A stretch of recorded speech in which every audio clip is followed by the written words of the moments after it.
Hi! Welcome to my channel. This is Aika and for today's recipe, gagawa tayo ng vanilla ice cream. This is a very easy recipe and we only need 3 ingredients.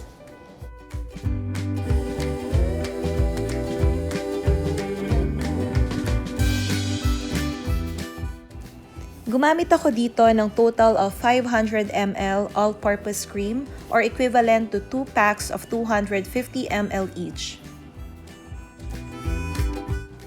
You can use naman any brand but for this recipe, gumamit ako ng Magnolia all-purpose cream.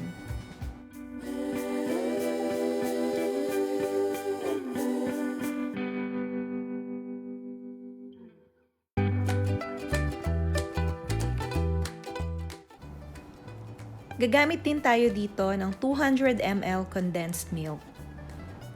Yung normal size ng condensed milk na nabibili sa supermarket or sa mga tindahan na malapit sa inyo ay nasa around 300 ml.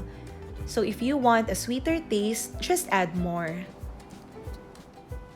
You can also use any brand, but for this recipe, I used Alaska condensed milk.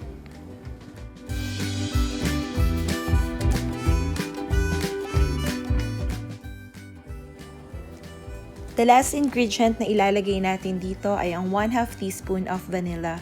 Just make sure to mix well to combine all the ingredients.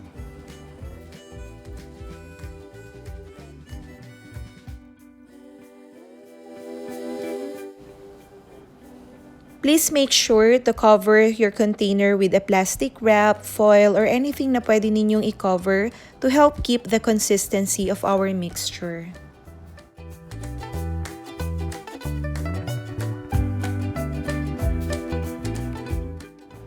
Then put it in a freezer for 1 to 2 hours together with your whisk or your beaters. I let it chill for 2 hours. The colder the cream, the easier and more successful it will whip.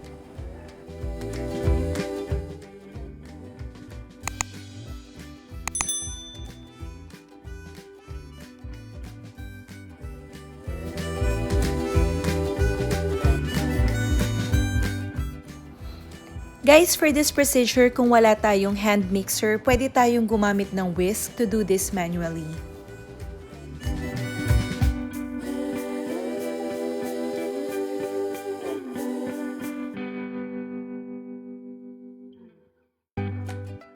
Ayan, if you could notice, more than a double pa yung nangyari sa mixture natin. Nag-whip ako for exactly 10 minutes and this is the result.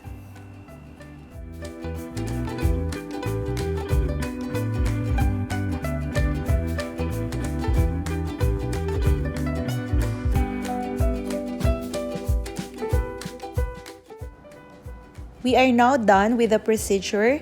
Ang kailangan na lang natin gawin is to make sure na lagyan ng cover yung ating container and ilagay sa freezer for at least 8 hours.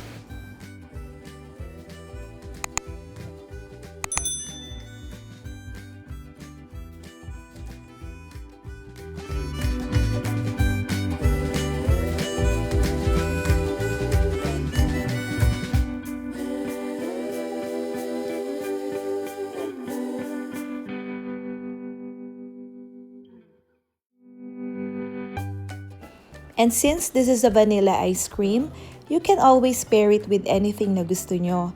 You can add crushed Oreos, almonds, chips, chocolate sprinkles, or pwede rin naman kayong mag-add ng fresh fruits. And yung iba, mas preferred nila yung plain. So that's all for today. Sana po ay nagustuhan ninyo ang recipe natin. And please don't forget to subscribe and click the notification bell button for you to be notified whenever I upload a new video. Thanks so much for watching. Until my next video, God bless and stay safe everyone. Bye!